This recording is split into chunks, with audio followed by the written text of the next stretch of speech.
How to change profile picture on Facebook. In this video, I'll show you how to change your profile picture on Facebook, and the method is the same for both iOS and Android devices.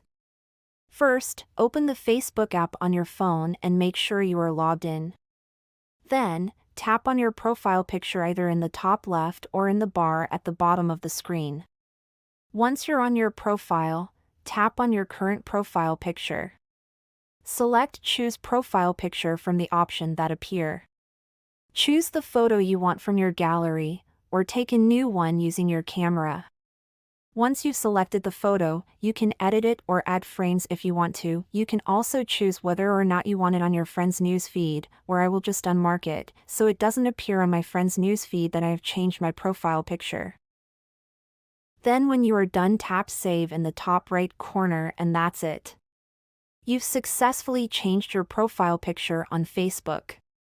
If this helped you out, subscribe and let me know in the comments below. Thanks for watching.